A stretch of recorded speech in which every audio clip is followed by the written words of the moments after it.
नमस्ते दोस्तों, आज हम बात करेंगे न्यू एजुकेशन पॉलिसी को लेकर। इससे पहले भी हम न्यू एजुकेशन पॉलिसी को लेकर बात कर चुके हैं जब ये ड्राफ्ट था। अब ये पॉलिसी बन चुकी है। हम फिर से बात करेंगे श्री रिमी वाघेला जी से, जो All India Democratic Student Organisation Gujarat राज्य की सेक्रेटरी है। रिमी वाघेला जी, आप बताएंगे कि ये शिक्षा नीति बनाने की प्रक्रिया कैसे और कब शुरू हुई? नई शिक्षा नीति को लेकर आज चारों ओर जोर शोर से चर्चाएं हो रही है, बहुत सारी बातें हो रही है। हर न्यूज़पेपर, मीडिया में भी इसको लेकर डिस्कशंस, डिबेट्स चल रहे हैं।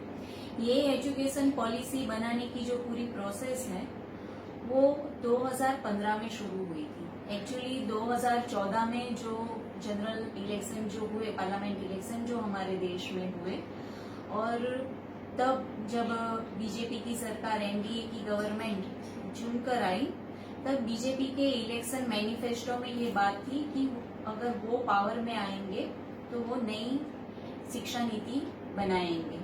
इसकी प्रोसेस शुरू हुई थी। 2015 में भी एक और कमेटी बनी थी। फिर 2016 में एक और कमेटी बनाई गई। इसरो के साइंटिस्ट डॉक्टर कस्तूरी रंगन जिसके चेयरमैन थे, और इस कमेटी ने ये जो नई शिक्षा नीति है उसका ड्राफ्ट प्रिपेयर किया। ये ड्राफ्ट पब्लिक डोमेन में 2019 जुलाई महीने में रखा गया और लोगों के पास से सुझाव मंगवाए गए। लेकिन ये सुझाव देने के लिए 2 महीने से भी कम समय दिया गया। और आज जब हम लोग ये पूरा कोरोना की सिचुएशन में है, ये पूरी पेंडेमिक की सिचुएशन चल रही है, तो 1 साल बीत चुका है जब ये ड्राफ्ट बन के हमारे सामने जब ये आया था। वो पूरा 484 पेजेस का, 400-500 पेजेस का ये जो पूरा ड्राफ्ट था, हिंदी और इंग्लिश में अवेलेबल था शुरुआत के दिनों में। फिर जब लोगों ने डिमांड की कि रीजनल लैंग्वेज में भी अवेलेबल होना चाहिए, फिर वो रीजनल लैंग्वेज में उसका जिस्ट MHRD की वेबसाइट पर अवेलेबल कराया गया। तो 1 साल बीत चुका है। 2019 जुलाई में ये ड्राफ्ट हमारे सामने आया था और 29 जुलाई 2020 में ये जो ड्राफ्ट था उसकी पॉलिसी बनकर हमारे सामने आ चुकी है।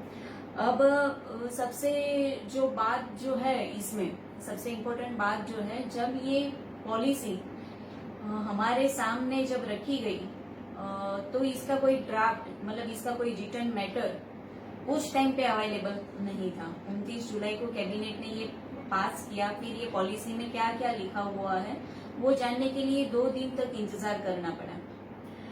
सिर्फ जो इन्फॉर्मेशन अवेलेबल थी वो MHRD ने प्रेस इंफॉर्मेशन ब्यूरो को जो प्रेस ब्रीफिंग दी थी, वही हमारे सामने एक रिटन फॉर्मेट था। तो ये न्यू एजुकेशन पॉलिसी जो अब हमारे सामने आई है, अभी हिंदी और इंग्लिश दोनों का जो रिटन मैटर है वो MHRD की वेबसाइट पर अवेलेबल है। 64-66 पेजेस का ये पूरा रिटन मटेरियल है जो वेबसाइट पर अवेलेबल है। हम पढ़ भी सकते हैं, लेकिन ये पास होने के 2 दिन के बाद हमारे सामने आया, और वो भी सॉफ्ट कॉपी है। कितने लोग वेबसाइट पे जाके पढ़ेंगे वो तो हम जानते हैं कि इतनी कोई डिजिटल लिटरेसी हमारे यहाँ पे है नहीं। नई शिक्षा नीति जो है उसको लेकर अगर मैं बताऊं तो ये हाईली एम्बिशियस है। इतनी सुगर कोटेड लैंग्वेज में ये पॉलिसी को हमारे सामने रखा गया है। अगर बिटवीन द लाइन्स इसे ना पढ़ा जाए, ना समझा जाए, तो हमें ये पूरी प्रोग्रेसिव पॉलिसी लगेगी, हाईली एम्बिशियस पॉलिसी लगेगी। ये दावा किया जा रहा है कि 21st सेंचुरी की ये सबसे पहली एजुकेशन पॉलिसी है हमारे देश के लिए। 34 इयर्स के बाद एक नई शिक्षा नीति बनकर हमारे सामने आई है। तो ये जो पूरी जो चर्चाएं चल रही है, काफी लोग इसके पॉजिटिव एस्पेक्ट देख रहे हैं और उसके फेवर में आर्गुमेंट भी दे रहे हैं। हर कोई इसका फेवर कर रहा है।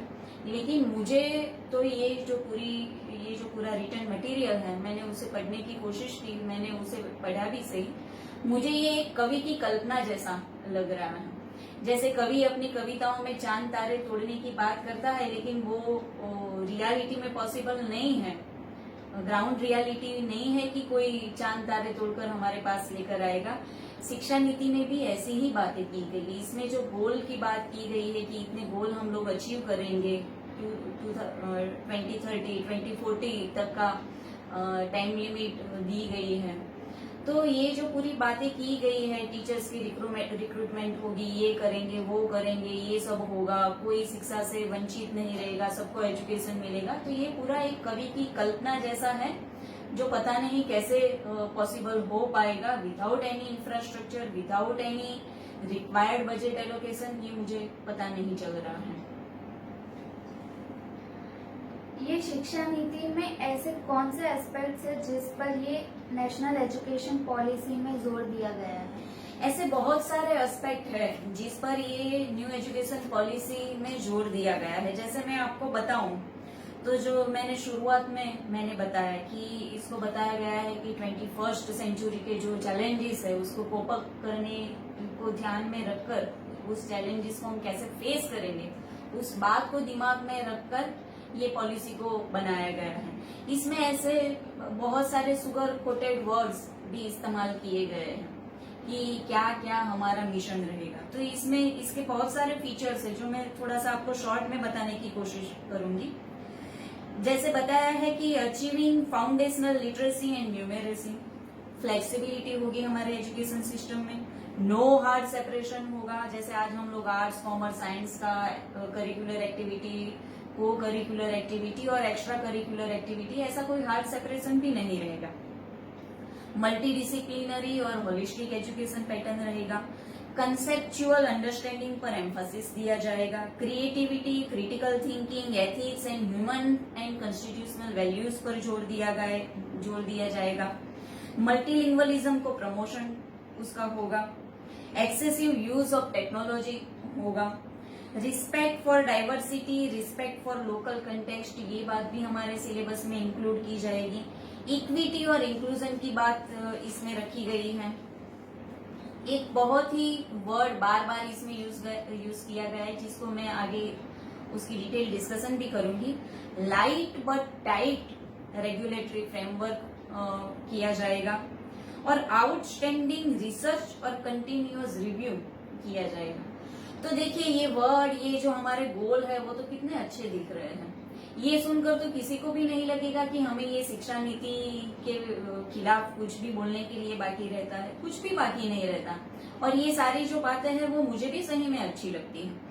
लेकिन फिर बाद में जो उन्होंने जो बात रखी है, ये सारे गोल देने के बाद लास्ट लाइन में जो उन्होंने एक बात रखी है, क्या लिखी हुई है वो रिटन मटेरियल में, substantial investment in a strong, vibrant public education system as well as the encouragement and facilitation of true philanthropy, private and community participation।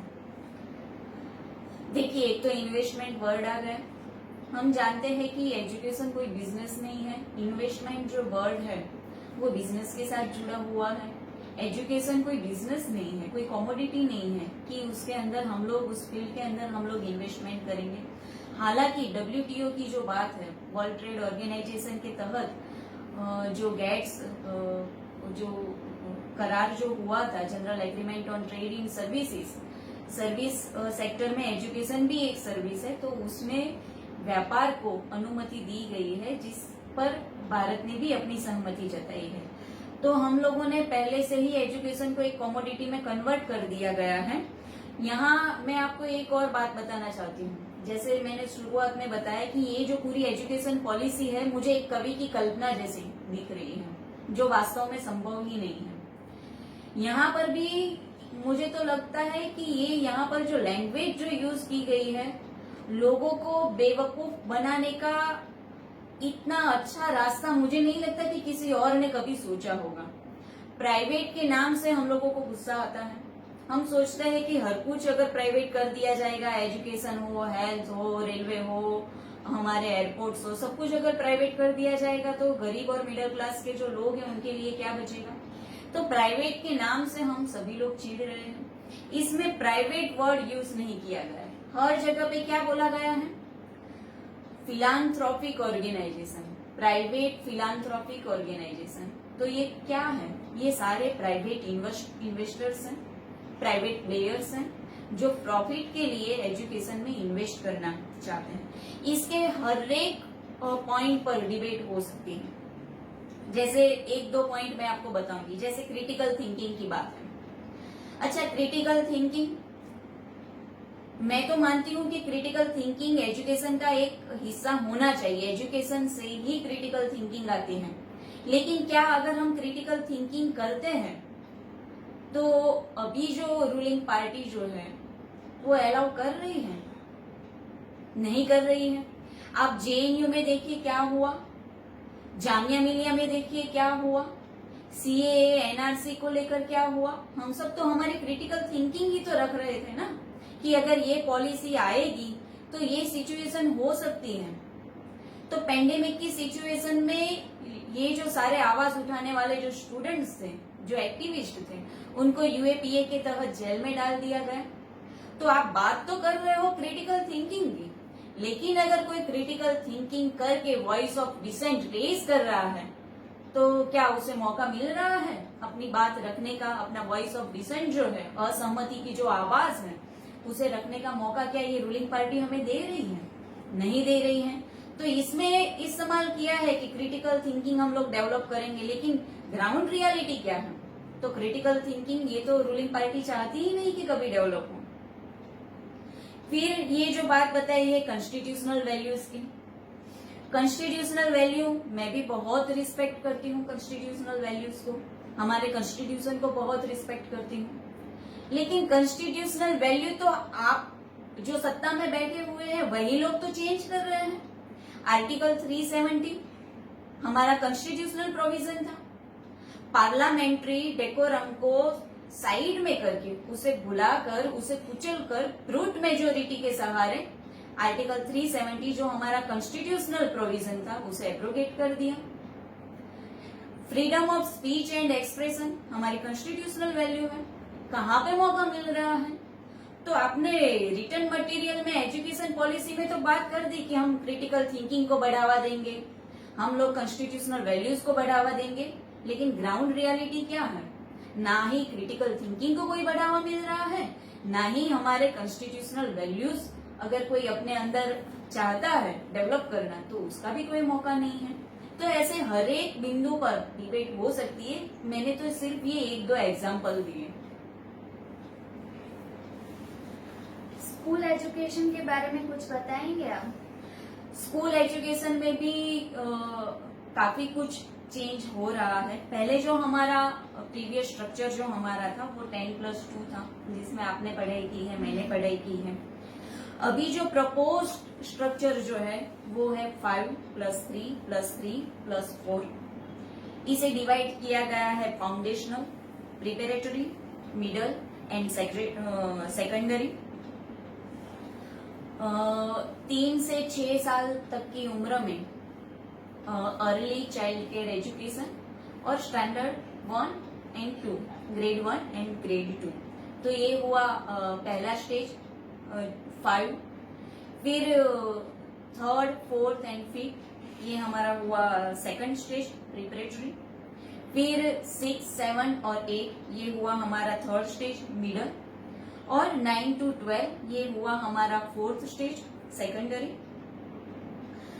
Anganwadi जो हमारी है 3 से 6 साल की उम्र के बच्चों को ये अर्ली चाइल्ड केयर एजुकेशन में इंक्लूड किया जाएगा, और हमारे जो आंगनवाड़ी सेंटर्स जो है उसे डेवलप किया जाएगा।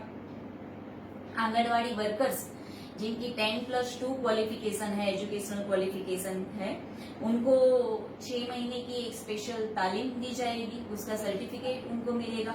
तो हमारी आंगनवाड़ी और स्कूल दोनों को एक साथ एक ही प्रीमाइसिस में लिया जाएगा। साथ ही साथ यहाँ पे ये बता रहे हैं कि 2030 तक हमारा जो ग्रोस एनरोलमेंट रेशियो जो है 10वीं कक्षा तक वो 100% किया जाएगा। लेकिन इतनी सारी अच्छी अच्छी बातें बताई। टीचर्स को हम एजुकेशन के अलावा कोई और एक्टिविटी नहीं देंगे, उनको सिर्फ एजुकेशन पे कंसंट्रेट करना है। जो टीचर्स की जो खाली पोस्ट है हम उसको वो वैकेंसी हम फुलफिल कर देंगे। ये सारी अच्छी अच्छी बातें बताई हैं।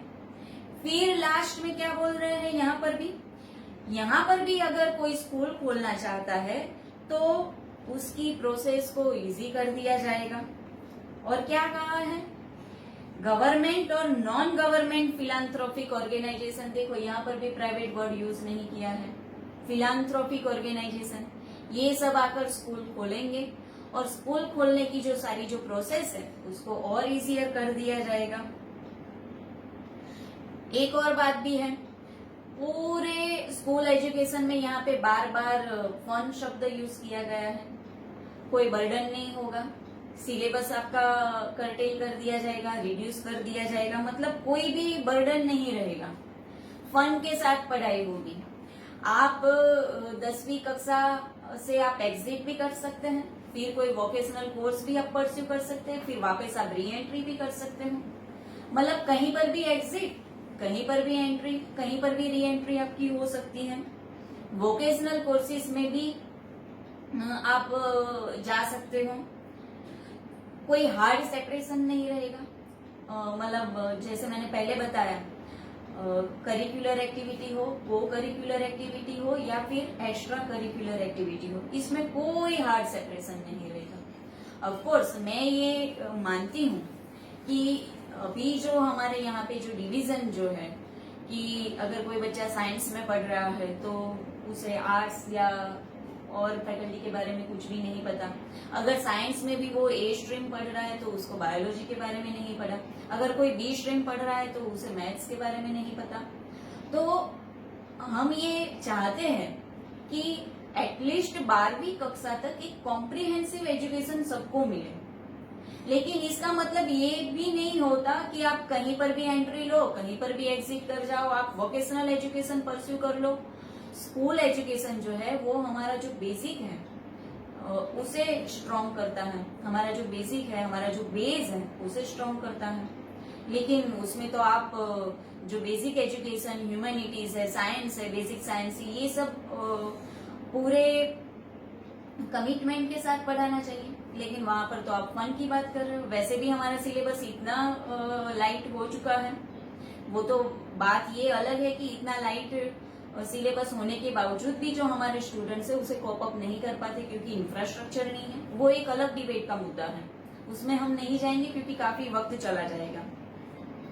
फिर भी ये जो मल्टीपल एंट्री और मल्टीपल एग्जिट पॉइंट जो रखे गए हैं फन के साथ पढ़ने की बात जो है वो पूरा नॉन सीरियस एटमोस्फियर स्टूडेंट्स के बीच में क्रिएट करेगा। और सबसे खतरनाक बात, सेमिस्टर सिस्टम कंपलसरी नहीं बताया है, लेकिन बोल रहे हैं कि बर्डन ना हो, ये ना हो, वो ना हो, तो सेमिस्टर या फिर उसके जैसा कोई और मॉडल भी हम लोग एक्सेप्ट कर सकते हैं। अब प्राइमरी एजुकेशन जो है, जैसे मैंने पहले ही बताया कि वो हमारा बेस है, वो स्ट्रॉन्ग होना चाहिए।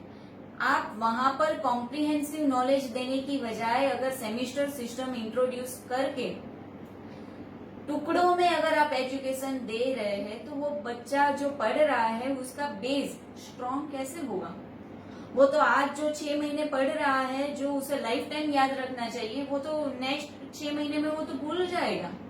वो लिटरेचर कैसे पढ़ेगा अगर छोटी छोटी कहानियां जो हमारी रीजनल लैंग्वेज में जो आती हैं वो उसे सेमिस्टर में वो कैसे पढ़ेगा, टुकड़े टुकड़े में पढ़ेगा। मैथ्स में जो हम लोग टेबल्स जो याद करते हैं वो क्या टुकड़े टुकड़े में हम लोग पढ़ेंगे। आज 6 महीने मैंने 1 to 10 टेबल्स याद कर दिए, फिर मैं ये भूल गई और नेक्स्ट 6 महीने में मैंने 11 से 20 तक के मैंने याद कर लिए, तो इससे तो कोई पढ़ाई नहीं होगी।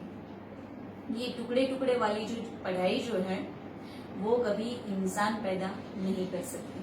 तो ये सेमिस्टर सिस्टम जिसको लेकर बहुत सारी जगह पे बहुत अपोज हुआ, इसका बहुत विरोध हुआ, फिर भी ये सेमिस्टर सिस्टम कंपलसरी ना बोलकर भी ये कंपलसरी इंट्रोड्यूस होगा, ऐसा एक रास्ता ये नई शिक्षा नीति जो है वो खोल रही है। रिमी जी, आप बताएंगे कि लैंग्वेज पॉलिसी क्या रहेगी, टीचर्स एजुकेशन को लेकर क्या प्रावधान है। लैंग्वेज पॉलिसी को लेकर बहुत ज्यादा डिस्कशन चला, इसमें लैंग्वेज पॉलिसी को लेकर काफी कुछ बताया गया है। मल्टीलिंगुअलिज्म को प्रमोट किया जाएगा, नेशनल यूनिटी को प्रमोट करने के लिए मल्टीलिंगुअलिज्म को और प्रमोट किया जाएगा, 3 लैंग्वेज फॉर्मूला एडॉप्ट की जाएगी। फिर भी इसमें बताया गया है कि किसी भी लैंग्वेज को इम्पोज नहीं किया जाएगा, किसी भी स्टेट पर किसी भी लैंग्वेज को इम्पोज नहीं किया जाएगा। लेकिन फिर भी इसमें बताया गया है कि संस्कृत पर और ज्यादा वेट दिया गया है। सब लैंग्वेज को मैं रिस्पेक्ट करती हूँ और संस्कृत के साथ मेरी कोई दुश्मनी है ऐसी भी बात नहीं है। लेकिन आज से 200 साल पहले राजा राम मोहन रॉय हो, ईश्वरचंद्र विद्यासागर हो, सब लोगों ने बता दिया कि हमें संस्कृत नहीं, हमें मॉडर्न एजुकेशन चाहिए। संस्कृत में हमारा मॉडर्न एजुकेशन अवेलेबल नहीं है। तो एंशियंट इंडियन ट्रेडिशन के नाम पे सारा जो क्लासिकल लिटरेचर है, जिसका महत्व ग्रीक और रोमन लिटरेचर से भी बहुत ज्यादा है, ऐसी बातें बताकर संस्कृत को प्रमोट करने की इसमें बात की गई है।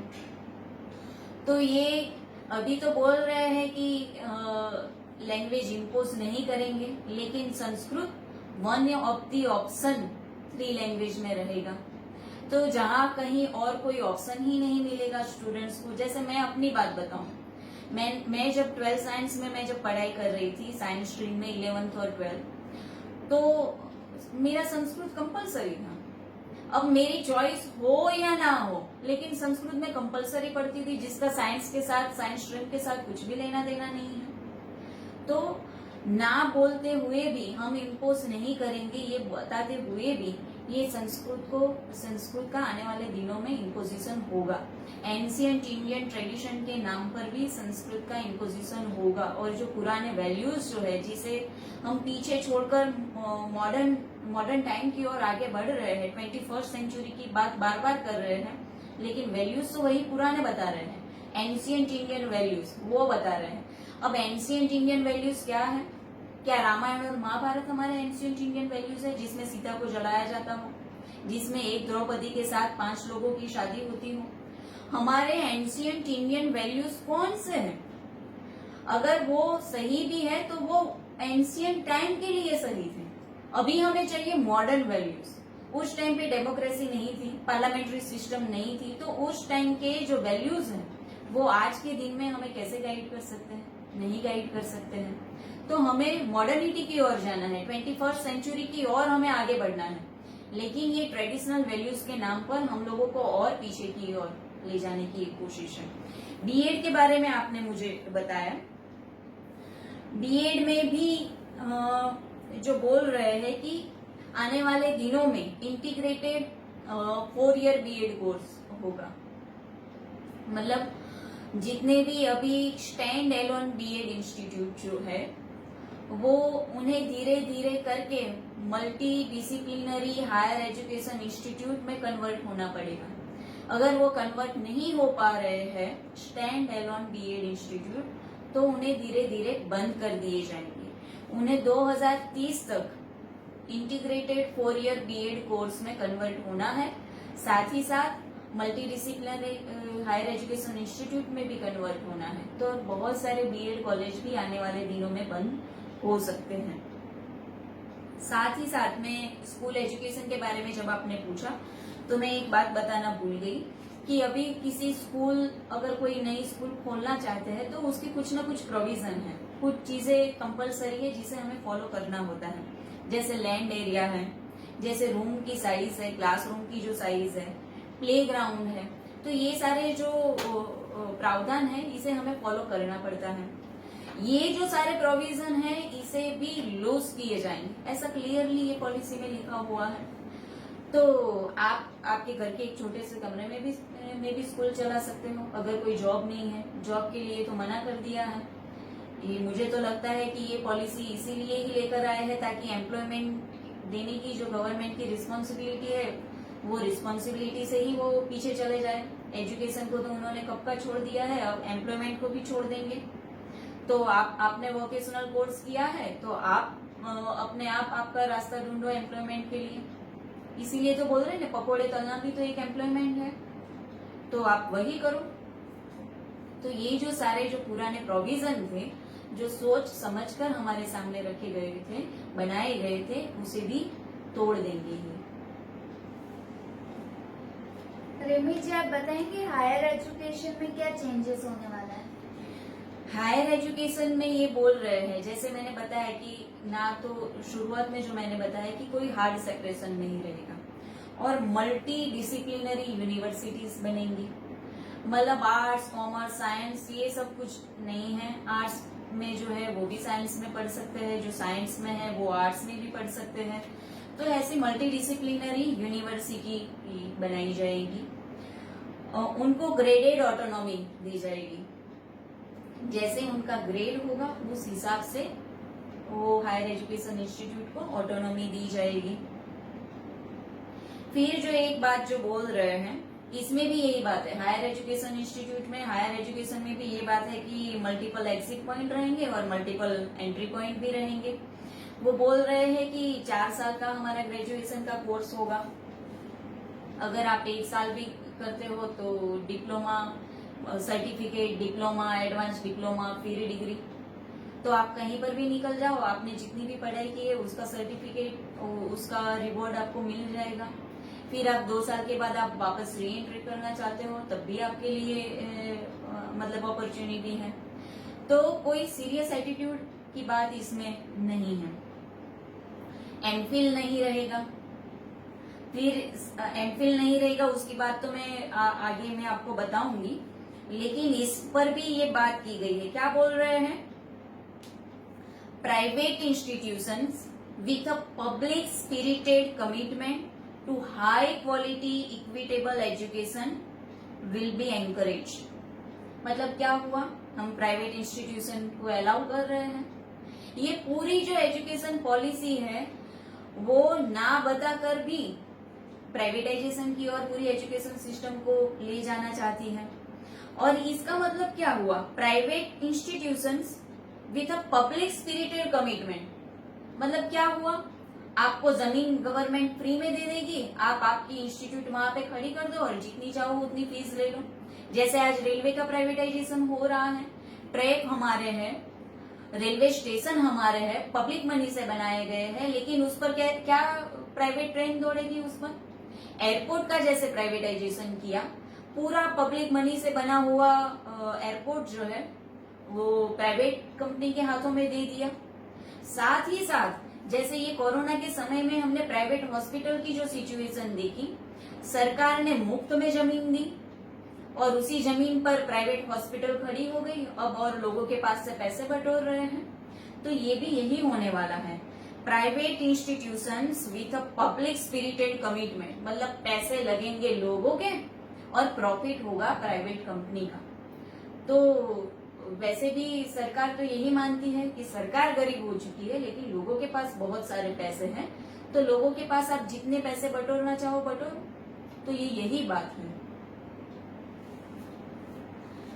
आप ये सीबीसीएस के बारे में बताएंगे? क्या सीबीसीएस क्या है? सीबीसीएस जो है वो है choice based course credit system. Choice इसमें कुछ होती नहीं है। आप जो पढ़ रहे हैं उसके अलावा आप कोई और सब्जेक्ट भी लेकर पढ़ सकते हो। मैं इसकी डिटेल में नहीं जाऊंगी। एक्चुअली ये क्या है, अगर आप किसी यूनिवर्सिटी के वाइस चांसलर को भी पूछेंगे तो वो आपको क्लियरली नहीं बता पाएंगे। मैं आपको यहाँ की एक जानी मानी, गुजरात की एक बहुत ही जानी मानी वर्ल्ड रिनोड यूनिवर्सिटी का एक एग्जाम्पल देती हूँ। हमारी पहचान में एक प्रोफेसर है, हम लोगों ने एक पब्लिक मीटिंग ऑर्गेनाइज की थी, उन्होंने ये बात पब्लिकली बताई थी। अहमदाबाद की किसी हायर एजुकेशन इंस्टीट्यूट में बीई करके एक लड़के ने मास्टर डिग्री में वो दूसरी यूनिवर्सिटी में एडमिशन लिया।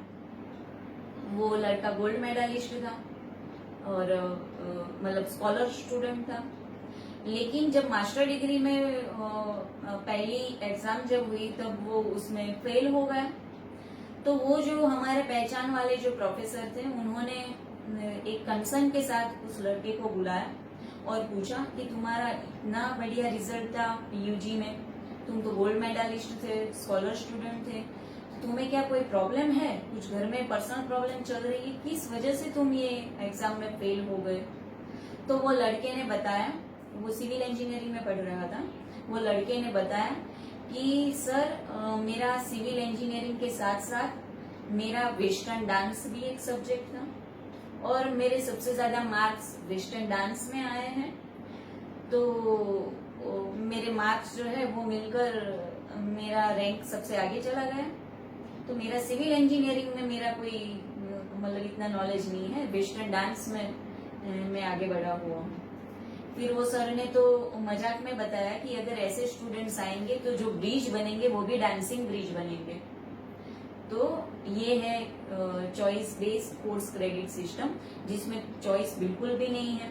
गुजरात यूनिवर्सिटी हो या गुजरात की कोई भी यूनिवर्सिटी हो, वहाँ ये CBCS की जो बात है उसकी बहुत ही गंभीर स्थिति है और इसके बहुत ही नेगेटिव एस्पेक्ट हम लोग आज देख रहे हैं और स्टूडेंट्स उससे परेशान भी हो रहे हैं। इसके कोई अलग से टीचर्स प्रोफेसर्स नहीं है, इसके अलग से लेक्चर्स ऑर्गेनाइज होते हैं लेकिन वो कभी भी लिए नहीं जाते हैं।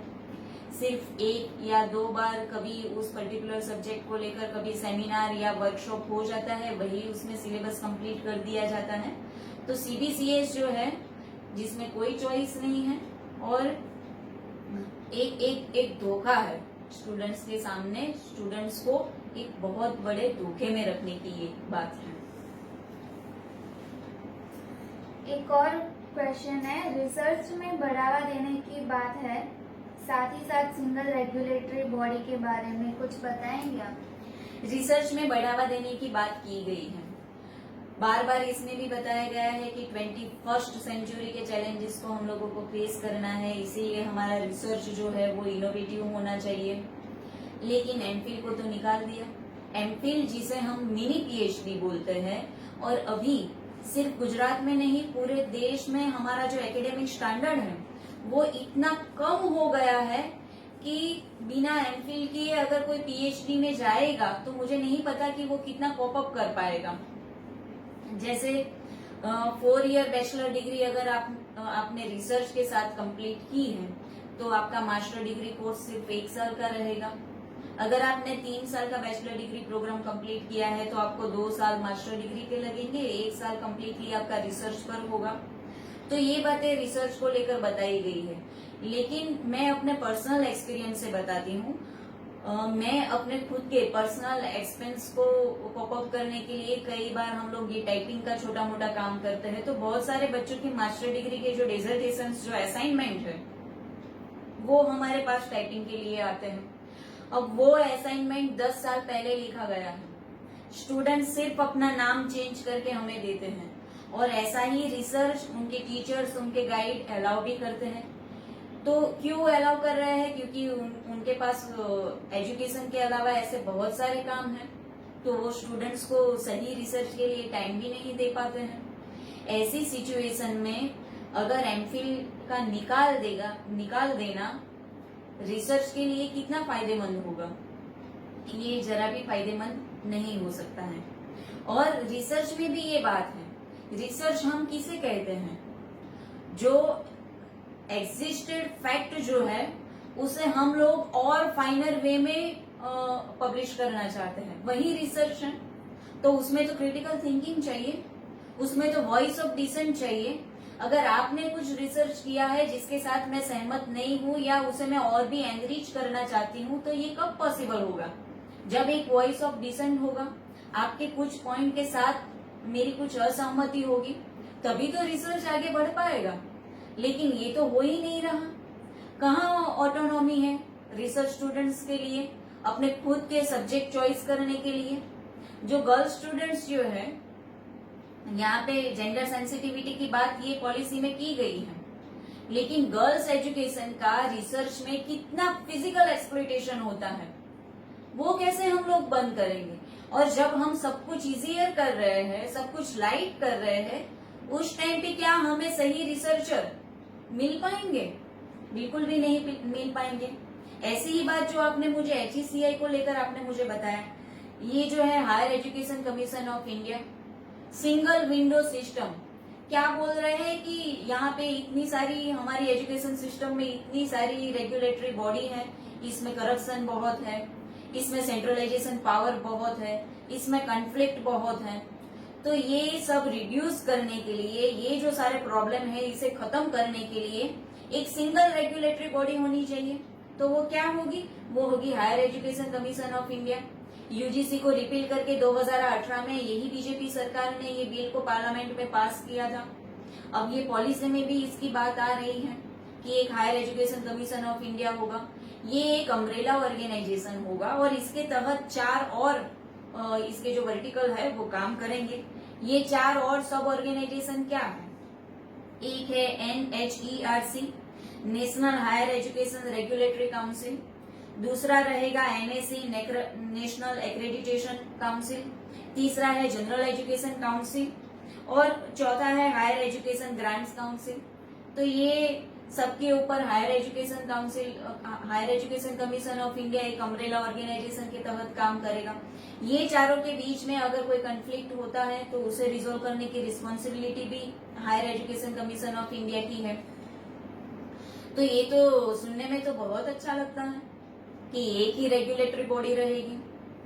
तो ये सिर्फ ये करप्शन कम करने के लिए कि सेंट्रलाइजेशन ऑफ पावर कम करने के लिए ये लाया है, ये प्रावधान किया है, ऐसी बात नहीं है। ये सिंगल विंडो सिस्टम इसलिए ला रहे हैं ताकि कोई मल्टीनेशनल कंपनी हमारे देश की हो या देश के बाहर की हो, अगर वो एजुकेशन के फील्ड में इन्वेस्ट करना चाहते हैं तो उनको डिफरेंट बॉडी की तरफ ना जाना पड़े, उन्हें एक सिंगल विंडो सिस्टम मिले, आसानी से उन्हें परमिशन मिल जाए और आसानी से वो हमारे एजुकेशन फील्ड में आकर इन्वेस्ट कर पाए। इसीलिए ये Higher education commission of India को बनाया गया है। और ये बोल तो रहे हैं कि सेंट्रलाइजेशन पावर होता था जो प्रीवियस जो हमारी रेगुलेटरी बॉडी थी इसमें, तो क्या एक बॉडी बनाने से सेंट्रलाइजेशन ऑफ पावर नहीं होगा? ये तो और सेंट्रलाइजेशन ऑफ पावर को बढ़ावा देंगे। तो ये जो सारी आर्ग्यूमेंट ये जो कर रहे हैं और इसमें भी बोल रहे हैं कि पब्लिक फिलैंथ्रोपिक पार्टनरशिप को हम लोग बढ़ावा देंगे, तो ये सारा जो कर रहे हैं वो सिर्फ प्राइवेट प्लेयर्स, प्राइवेट इन्वेस्टर्स, वो सब हमारे एजुकेशन फील्ड में आकर इन्वेस्ट करें, प्रॉफिट कमाएं, लोगों को लूटे, इसके लिए कर रहे हैं। ऑनलाइन एजुकेशन को लेकर बहुत बातें हो रही है। नेशनल एजुकेशन पॉलिसी में ऑनलाइन एजुकेशन को लेकर क्या प्रावधान है? ऑनलाइन एजुकेशन को लेकर अभी ये पेंडेमिक की सिचुएशन में इतनी चर्चाएं चल रही है, इतने डिस्कशंस चल रहे हैं, इतने डिबेट चल रहे हैं, साथ ही साथ बहुत सारे स्टूडेंट्स के सुसाइड भी हो रहे हैं। ऐसे बहुत सारे स्टूडेंट्स हमारे देश में हैं, सिर्फ हमारे देश में नहीं पूरी दुनिया में हैं, जिनके पास इलेक्ट्रॉनिक गैजेट्स नहीं है, जिनके पास इंटरनेट नहीं है। ऐसे बहुत सारे स्टूडेंट्स हैं जिनके घर में बिजली भी नहीं है। तो वो ऑनलाइन एजुकेशन कैसे प्रिफर कर पाएंगे, कैसे अफोर्ड कर पाएंगे? ये तो सारे टेक्निकल इश्यूज हैं। शायद इसे हम पॉपअप भी कर सकते हैं। ये पॉलिसी में बताया गया है, जब हर एक के पास इंटरनेट कनेक्शन वाला स्मार्टफोन होगा तब ऑनलाइन एजुकेशन और भी आसान हो जाएगा। किताबें नहीं देंगे, लेकिन सबके घर में इंटरनेट कनेक्शन वाला स्मार्टफोन होना चाहिए। और इसके साथ साथ जो इसमें सारी जो बातें हैं ये भी 21st सेंचुरी के चैलेंज के नाम पर ये ऑनलाइन एजुकेशन ला रहे हैं। इसकी जो रुकावटें हैं इसको भी ये पॉलिसी में मेंशन किया गया है कि हमारे देश में डिजिटल डिवीजन एक है, डिजिटल लिटरेसी उतने बड़े पैमाने पर नहीं है। ये सारी बातें इसमें की गई है, लेकिन फिर भी ऑनलाइन एजुकेशन को बोल रहे हैं कि हम लाएंगे। क्यों लाना चाहते हैं? कभी भी क्लासरूम एजुकेशन का ऑनलाइन एजुकेशन सब्स्टिट्यूशन हो सकता है? नहीं हो सकता है। हम सुभाष चंद्र बोस को आज याद करते हैं, नेताजी सुभाष चंद्र बोस। नेताजी सुभाष चंद्र बोस कैसे नेताजी बने? जब वो स्कूल में पढ़ाई कर रहे थे तब वो अपने एक स्कूल टीचर वेणी माधव दास को देखते थे, वही उनके शुरुआती सोर्स ऑफ इंस्पिरेशन थे।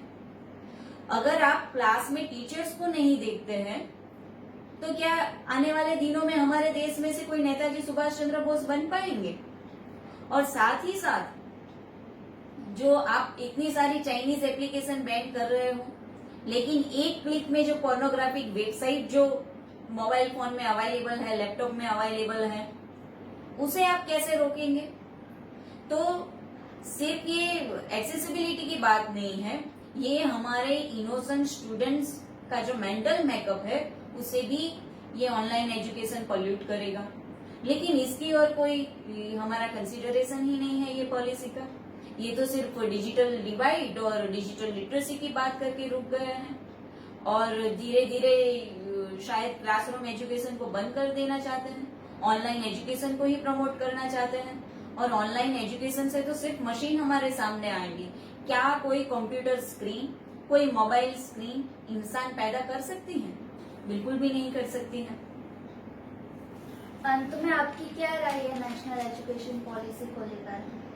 देखिए, अंत में मैं यही बात बताना चाहती हूँ, ये पॉलिसी है, ये लॉ नहीं है।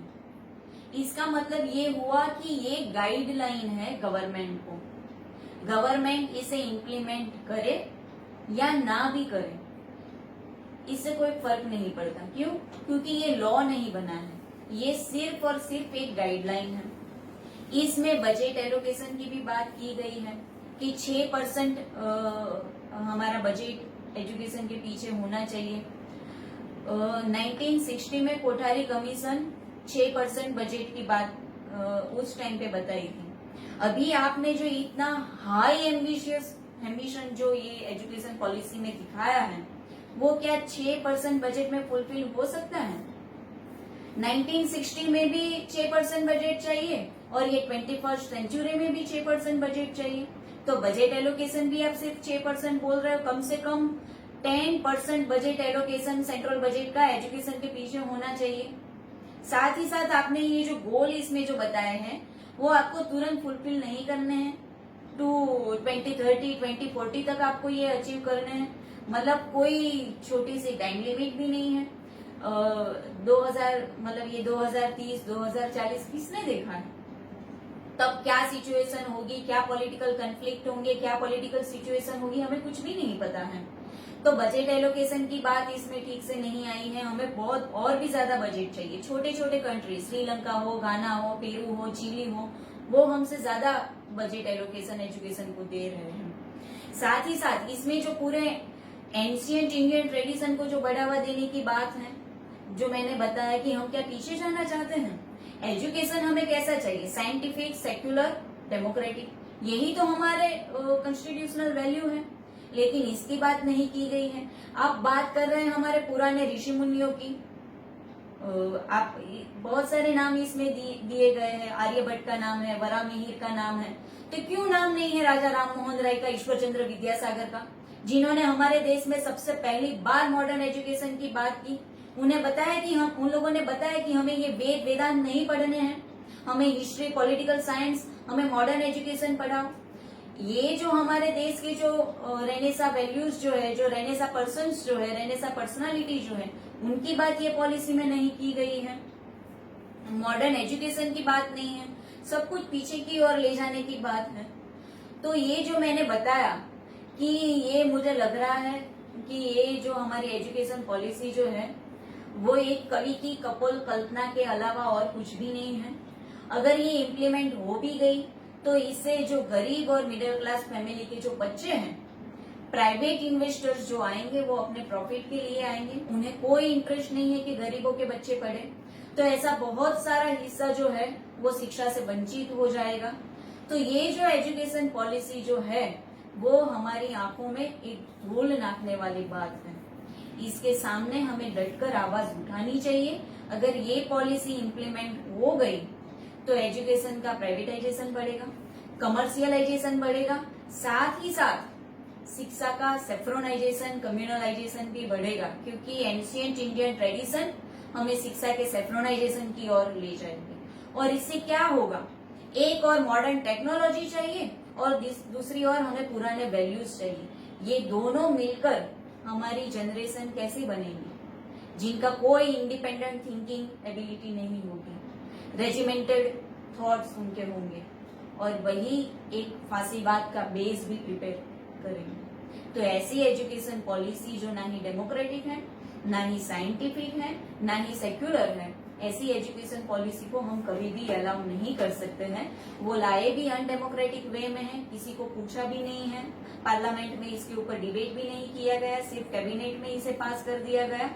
तो ये पॉलिसी भले कॉन्स्टिट्यूशनल वैल्यूज की बात करती हो, लेकिन कॉन्स्टिट्यूशनल वैल्यूज को साइडलाइन करके, पार्लियामेंट्री डेकोरम को साइडलाइन करके ये पॉलिसी को लाया गया है। तो इसके खिलाफ हमारे देश के सभी जो जनवादी शिक्षा प्रिय जो लोग हैं, उन सबको आवाज उठानी पड़ेगी। धन्यवाद रिमी जी, Thank you. आपने जितनी भी जानकारी दी उससे लगता है कि काफी फायदा होगा। जो ये वीडियो देखेंगे उन्हें ये समझ आना चाहिए कि ये नई शिक्षा नीति जो है वो लोगों के खिलाफ है, और बस आगे और ऐसे ही वीडियोस लाते रहेंगे। तब तक के लिए शुक्रिया।